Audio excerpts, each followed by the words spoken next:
Imana irambwiye ngo mbwire abari mu Burundi ndetse n'inshuti z'abarundi ndetse n'abana b'abarundi batari mu gihugu batari mu Burundi koko bishoboka ko bagiye gushaka imibereho baragiye mu kazi bari mu bihugu bigiye bitandukanye.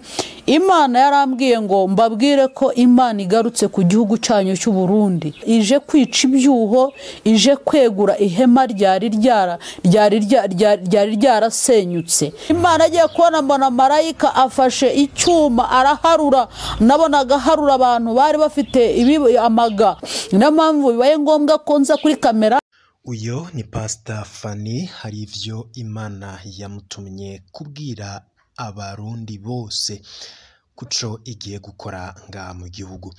Ibihe vyiza nivyo ndabifurije abanywanyi bacu tugiye kubana muri buno butumwa buhambaye duhejeje kuronka. Twashimye kubashitsa ko bwose nkuko no mukozi w'Imana yabushikirije ndetse akifuza yuko bwogera ahashoboka hose ku Barundi ndetse n'umurundi aho yoba ari hose, yoba uri mu gihugu canke uri hanze ariko afise ahuriye n'Uburundi ndetse n'inshuti z'abarundi. Kano kanya rero tugiye gukurikira buno butumwa uno mupasiteri yatanze. Ni ubutumwa buhambaye cane, hari ivyo Imana igiye gukora mu Burundi arabivuze. Twari tumenyereye amakuru ndetse n'ubuvugishwa bwagiye butangwa na bamwe mu bavuga yuko ari abakozi b'Imana. Murazi ivyagiye bivugwa na Pastor Abeli, hari abandi batandukanye mwagiye mukurikira, ariko uyu we biraboneka ko ubutumwa azanye ni ubutumwa buhambaye kandi butandukanye n'ubwo mwahora mukurikira. Ubu butumwa agiye kubashikiriza yarabutanze, akaba yarabutanze ku munsi ukw'Imana, ariko akaba yarabucishije kumbonesha kure yitwa Isezerano TV. Tugiye rero kugaruka kuri buno butumwa tumwumvirize neza, turabe ivyo yavuze ndetse tuze no gukurikira ijambo kurindi, turabe umugambi ko ukomeye Imana yamutumye kubwira abarundi. Murazi rero ko tubashitsa ko amakuru yose aba ariko aravurwa cane ivyo mutegerezwa kumenya. Kaba rero arakanya kugira tubane. Niba utarafyonda kuri sabone ubanza ugafyonda ko, maze kugira igihe cyose turonsa amakuru mwene nkaya ube mu bambere bashikirwa nayo. Nezere ko rero wafyonze kuri subscribe ku bari ngaha mu Burundi ndetse n'abari mu bihugu vy'ababanyi, mwese ndabahaye kaze muri ano makuru, ariko cane tugiye gukurikira buno butumwa bukomeye cane Imana yahaye Pastor Fanny. Nimumukurikire, inyuma yaho turaza kugaruka tubashikiriza n'izindi nkuru zitandukanye ziriko ziravurwa hirya no hino mu gihugu cacu c'u Burundi. Amazina yanjye ni Pastor Fanny, ariyo niyo mumenyereho, ariko amazina yanjye bwite nitwa n'umukobwa Epifani. Nkorera umurimo w'Imana mu itorero bita Getsman Ministries, nkaba mfite na ministere bita Ben Love Organization yakomotse ku mwana wanjye wapfuye akazuka. Mbere yuko dutangira uyu mwaka wa 2021, Imana yari yambwiye ngo dukora amasengesho dusenga. Uzaba ari umwaka ukomeye, uzaba ari umwaka urimo intambara, urimo impfu nyinshi z'abantu bagiye batandukanye, ngira ngo bimwe mwatangiye kubibona. Rero mfite ubutumwa Imana imaze iminsi impa, ni ubutumwa Imana yampaye ku itariki 9 z'ukwezi kwa gatatu, nibwo yampaye ubutumwa ngiye gutambutsa, kandi impa ubutumwa bwo mu gihugu cy'u Burundi. Nagira ngo mbwire abarundi bose aho bari, baba bari mu Burundi, baba bari mu bihugu bigiye bitandukanye, ubutumwa burabareba. Hari abantu nabashije kugerageza kuvugana nabo, bajya bankurikira nabajya banyandikira b'inshuti zanjye, nabashije kubwira ubutumwa, bamwe bumva ko ari byo koko kandi Imana yarivuganye nanjye. Ushobora kubaza uti se kuki Imana igutumye ku Burundi uri umunyarwanda? Nibyo koko, ariko inagira ngo manze nsobanura aka kantu. Nk'umukozi w'Imana akeshi ntabwo agira umupaka. Mukozi burya ibihugu bigira imbibe, uwo muntu akavuga ati ndayobora aha, umwami uyobora hano, uyu muperezida uyobora hano uyu. Ariko iyo Imana yaguhamagaye ikagutoranya ikakugira umukozi w'Imana, ni ukuvuga isi yose ni Imana. Imana niyo iyobora, niwo muyobozi wayo. Ni ukuvuga rero yimitse umuntu, ni ukuvuga ngo ntagishyiraho imbibe. Ni ukuvuga ngo umukozi w'Imana nshobora gushumbwa n'umuntu uri mu Burundi, nshobora gushumbwa n'umuntu uri muri Tanzania, nshobora gushumbwa n'umuntu uri muri Kongo, nshobora gushumbwa n'abantu bagiye batandukanye. Nge nkanjye umushumba wanyimitse ni umunyakenya w'umukikuyu. Uwo nguwo niwe wanyimitse, n'Imana yohereje aza kunyimika, niwe wansengeye kuva ku rwego rw'upasiteri kugera ku rwego rw'uburevera ndiho uyu munsi, niwe wansengeye. Bivuga rero ngo kuba umukozi w'Imana yakwerekwa ibintu byo mu gihugu runaka ntago ari igitangaza, ahubwo kuko twese tuba turi umuntu umwe, twese turi abakozi b'Imana, twese turagiriye hamwe, dushumbye hamwe. Mfite abantu benshi b'i Burundi bajya banyandikira tugasengana, banyita mushumba nanjye nkabita intama, kubera iki? Uko tubanye nk'abakristo, kuko data n'umwe, umuyobozi wacu n'umwe, uyoboye isi n'umwe, ni Kristo. Uwo ngo waje kuducungura ntago ugeze acungura ngo avuga ngo ncunguye umunyarwanda, umurundi si mucunguye cyangwa umunyekongo si mucunguye. Oya, bose yarabacungura kandi twese twumva umwe. Niyo mpamvu rero nawe ushobora kuba uri umunyarwanda cyangwa se uri umugande wumva ururimi rw'ikinyarwanda, bikaba ngombwa ko nawe wabafasha kugira ngo ubashe kumva ubutumwa, none ibyo basabwa nawe bakorere. Wishimire mwene so ko hari ikiza Imana imugejejeho. Icya kabiri rero gishobora gutuma nanone Imana impa ubutumwa bw'i Burundi. Ndi umunyarwanda wavukiye i Burundi, ndi umunyarwanda wavukiye mu gihugu cy'u Burundi, nahavuye muri 1994 nkuze. Ni ukuvuga ngo nagiye ngi Burundi, ndibuka mu mwaka w'1914 nibwo naheruka i Burundi, nabwirijeho ubutumwa, navuzeho ubutumwa mu hantu henshi mu eglise agiye atandukanye. Aho ngaho ni ukuvuga mbere ko intambara iba, aho ngaho narahaciye. Ndibuka ko n'intambara iba nagerageje kuyivugaho nayo itari yaba, bitewe nuko ari eglise imwe nabwirizagamo. Noneho umugeni wo mbwiriza nahabure n'abazungu b'Amerika, nabo bariho bavuga, bari bafite seminaire muri iyo eglise. Harimo umugabo umwe wari ufite business ashaka gukorera mu gihugu cy'u Burundi, yashaka gukorera mu Burundi ndetse no mu Rwanda, yari business ijyanye n'ibintu bya coffee. Arangije aranyegera arambwira kuko abakozi b'Imana akeshi Imana yaduhaye ubwenge ndetse inaduha n'umwuka wo kurondora no kumenya. Imana iduha umwuka w'ubuhanuzi, nta mukozi Imana utari umuhanuzi. Rero niyo mpamvu ubasha, burya iyo ufite umukozi Imana uzasenga Imana iguha umukozi Imana ubasha kumenya ibyawe. Noneho angisha inama arambwira ati se nkorera ahangaha uyu murimo, iyi business yanyikorera ahangaha, ariko numva umwuka w'Imana arambwiye ngo mubwire ngo ya hari ikintu kigiye kuba, hari intambara igiye kuba ahangaha, ntukore business yawe muri iki gihugu. Ndibuka ko koko yarari ntabwo yigeze ayikora, ariko nkeka ko baje kugira amashuri ya teoloji hano mu Rwanda barayafite. Rero mfite ibimenyetso by'uko hari icyo Imana yavuganye nanjye kandi muri icyo gihe cyabaye. Rero ndumva ntari umushyitsi aho ngaho, nk'uko nahavukiye, nk'uko mfite n'abavandimwe bariyo. Niyo mpamvu nshobora kujya gutya Imana ikanyereka ikambwira. Ariko tubona abakozi Imana benshi bagiye batumwa ahantu hagiye hatandukanye. Rero nanjye Imana intumye nk'intumwa, impaye ubutumwa bwanyu, kandi noneho aka kanya ndavugira mu ijwi ry'ubuhanuzi, ndavuga nk'umuhanuzi. Imana iduhana umugisha. Rero ndabwira abarundikazi mukunda igihugu cy'u Burundi, abagikunda bakagisengera, reka mbanze nsome iri jambo kugira ngo ubuhanuzi bwanjye bubashe kwinjira neza. Reka turebe muri turebe ubuhanuzi, ijambo ry'Imana riri muri Amosi ibice 9 ku murongo waho wa 11. Amosi ibice 9 ku murongo wa 11. Dusome mu izina rya Yesu. Haravuga ngo uwo munsi nzegura ihema rya Dawidi ryaguye, nice ibyuho byaryo, kandi nzasana hasenyutse haryo, nzaryubaka rimere nk'uko ryahoze kera. Reka nsubiremo. Uwo munsi nzegura ihema rya Dawidi ryaguye, nice ibyuho byaryo, kandi nzasana ahasenyutse haryo, nzaryubaka rimere nk'uko ryahoze kera. Yesu ashimwe cyane. Imana irambwiye ngo mbwire abari mu Burundi ndetse n'inshuti z'Abarundi ndetse n'abana b'Abarundi batari mu gihugu, batari mu Burundi, koko bishobora kuba bagiye gushaka imibereho, baba baragiye mu kazi, bari mu bihugu bigiye bitandukanye. Imana yarambwiye ngo mbabwire ko Imana igarutse ku gihugu cyanyu cy'u Burundi. Imana igarutse gusana igihugu cyanyu cy'u Burundi. Ibyuho ije kwica ibyuho, ije kwegura ihema ryari ryarasenyutse. Imana ije kuryegura. Imana igaruye ubuzima bwiza mu Burundi. Imana igaruye igicaniro cy'amasengesho, igicaniro kigwiriye mu gihugu cy'u Burundi.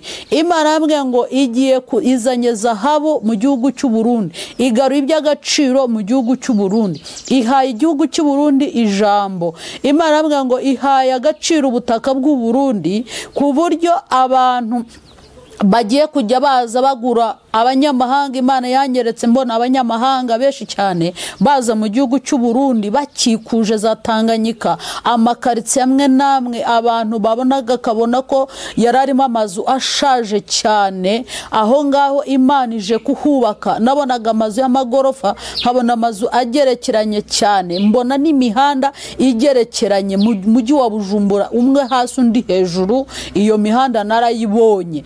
Imana irambwira ngo igihugu cy'u Burundi kigiye kugira agaciro ku buryo kuzabona ikibanza hariya mu mujyi wa Bujumbura bizagorana cyane.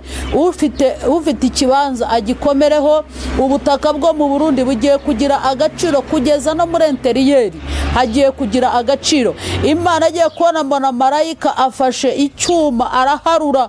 Nabonaga harura abantu bari bafite amaga. Ibirambwira ngo uku niko ifashe n'umukene wa muri icyo gihugu, imukuyeho ubukene, imuhaye ubuzima, imugaruriye ubuzima. Uko niko Imana yanyerekaga. Imana irambwira ngo abashumba bari mu gihugu cy'u Burundi, abapasitoro, aburi munyedini wari we wese, Imana isutse ububyutse bw'idini iryo ari ryo ryose, baba abayisilamu, baba abakatolike, baba abapantekote, ba born again, abo bose mugiye kugira ububyutse ku buryo amasengesho agiye kujya avugirwa i Burundi. Nkuko tujya dusenga tuvuga ngo Imana nguzasabira Isirayeli umugisha azawuhabwa, niko Imana yanyeretse ngo umuntu uzajya usabira umugisha Burundi azajya ahabwa umugisha, kuko Imana ibahinduye abanyamugisha. Imana ishyize igicaniro, yifashe igicaniro. Ngiye kora mbona igicaniro kiraka cyane, mbona yongeye ifasha abashumba be mu Burundi bahaye ububyutse,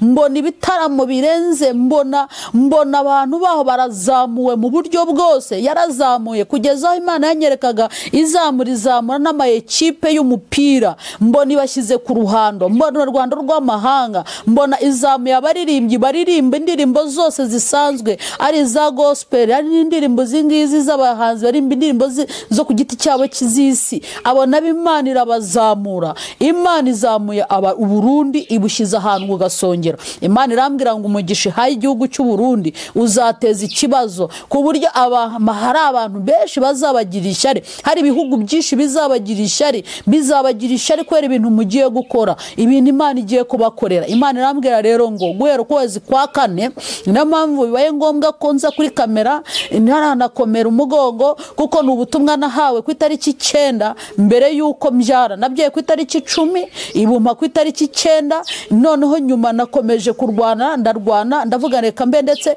Imana ishyiraho pressure irambwira ngo dashaka kubutambutsa vuba. Hari abantu bamwe nagerageje kubibwiraho, ariko irambwira ngo butange vuba, ubutange ukwezi kwa 4 kutaragera. Rero irambwira ngo guhera mu kwezi kwa 4 buri murundi wese, buri muntu wese ukunda Burundi, najya nkubwira ngo natwe twashobora kubafasha, kubera yuko nidufatanya nabo tukabasengera. Buri umuturanyi yawe yahawe umugisha, nawe uhabwa umugisha. Niba habwa umugisha, nawe tuzahabwa umugisha. Umugisha mu Burundi nawe tuzatugeraho. Umugisha mu Burundi uzagera mu Rwanda, umugisha mu Burundi uzagera muri Tanzania, umugisha mu Burundi uzagera muri Kongo, umugisha mu Burundi uzagusanga waba uri muri Canada, waba uri muri Amerika, ahantu hariho hose. Nagiye kubona mbona Burundi buguze indege nini cyane, mbona ubucuruzi buteye imbere bwabo.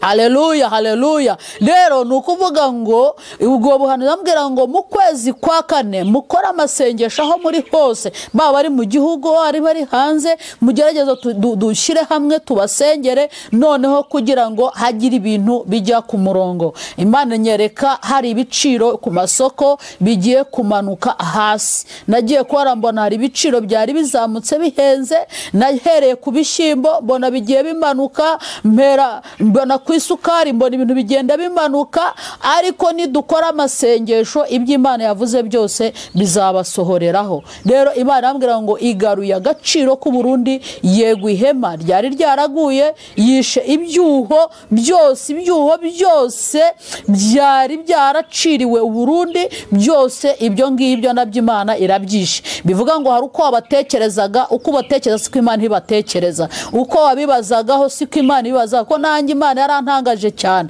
ikimara kunyereka ibintu naratangaye cyane, ndafasha amasengesho ndasenga, kandi n'ubu ndacyasenga, n'ubu ndacyayakomeje. Nawe wowe wumvise ubutumwa, wowe ubwumvise, gerageza urebe n'undi mugenzi wawe ububwira, yaba ari Murundi, buri zina ryose kuba afite nationalite y'Abarundi, mubwire iyi message kugira ngo asenge, kuko umugisha nawe uzamubaho. Dore igihe mwavugiwe, dore igihe mwaburiye ijambo, ni igihe cyo kugira ngo muhabwe ijambo. Mugiye guhabwa ijambo muri East Africa mutari murifite, mugaruriwe agaciro, kubera ko Imana ibibutse. Byose biturutse mu masengesho, byose Imana yibutse gusenga kwanyu, byose Imana yibutse ibicaniro byanyu, ibyo mwagiye mwatsa byari byarazimye, Imana irabibutse. Imana ntago yitaye ku kintu icyo ari cyo cyose. Ntago nje kuvuga ubuzima bwa politiki, ubwo ntago ari Imana yambwiye. Ndavuga ubuzima bwo gusenga, ubuzima bw'ubumana, uko ubuzima bw'Imana buhagaze neza, igicaniro kimeze neza kibasha gutuma politiki igenda neza. Haleluya, yabasha gutuma imiyoborere igenda neza. Barundi musenge, ko gusenga kwanyu kugiye gutuma hari ibintu Imana ikoze, kuko Imana yongeye kugaruka kubibuka. Imana rero ihaye agaciro, ntabwo ari amagambo, ihaye agaciro ubutaka bwanyu, ihaye agaciro buri business yose ukora, ku buryo umuntu uzajya ucuruza amakara akakungukira, uzacuruza rengarenga zakungukira, buri kintu cyose, buri mushinga woroshye uzawukora ukungukire, kuko Imana ikwibutse. Imana ikwibutse. Ngiye ko barabashoramari babaye benshi mu mujyi wa Bujumbura, babaye benshi muri interieur, mu ntara kugera hepfo ku mipaka. Imana itanze agaciro muri icyo gihugu, kuko Uwiteka yongeye kubibuka. Uwiteka avuguriye ubutaka bwanyu, Uwiteka haye kwera ubutaka bwanyu, imigisha yose Imana yarayibahaye, ariko ntimuyitesha agaciro. Mwumve ko byose bituruka mu gusenga, mwumve ko byose bituruka ubwo mwasenze, ariko suko mwasenze kuruta abandi, ahubwo n'ubuntu mugiriwe kugira ngo Imana yongere ibibuke. Rero mwongere mwibuke gusenga, wongere wibuke. Najya nkubwire wowe unkurikiye, wowe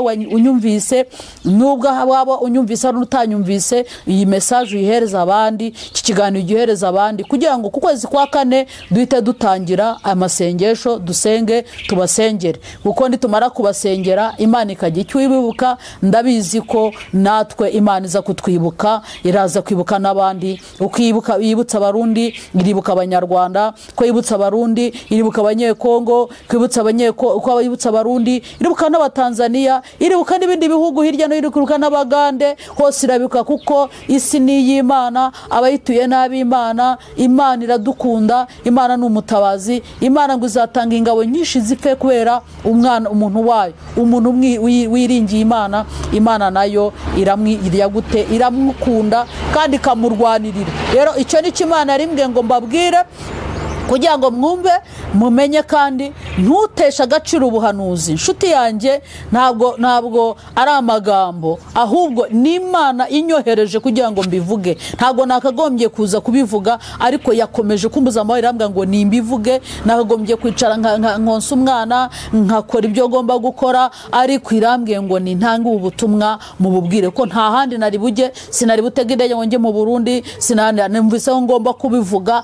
Irambwira ngo ninjye ngende ku ma YouTube mbivuge mbibwira abantu kugira ngo bimenyekane. Rero bigiye kumenyekana ko mu Burundi hari Imana, bigiye kumenyekana ko Imana yongeye kugaruka, bigiye kumenyekana ko ari igicaniro Imana icanye, biragiye kumenyekana haleluya ko hari ihema ryari ryaraguye yongeye kwibura, hari ibendera ryari ryaramanuwe ryongeye kuzamurwa ry'Imana kuri iki gihugu. Muhawe agaciro kuko Imana igiye gutuma muba inshuti z'abanzi banyu, igiye gutuma muhinduka umuryango umwe n'abatabakundaga, kuko Uwiteka yongeye kurema ikintu gishya, Uwiteka yongeye guhindura ibintu bishya, kandi Uwiteka agiye kubarwanirira, arwanye n'abarya bahohotera abatishoboye. Abo n'Imana ije kubibuka, ije kwibuka umutishoboye, ije kwibuka umukene kugira ngo imurwanirire. Rero murakoze cyane kunkurikira, murakoze kumva ubutumwa, kandi kubwumva ni ikintu kimwe, no kubushyira mu bikorwa ni ikindi. Icyo usabwa ni ugusenga. Wowe Murundi aho uri hose usenge.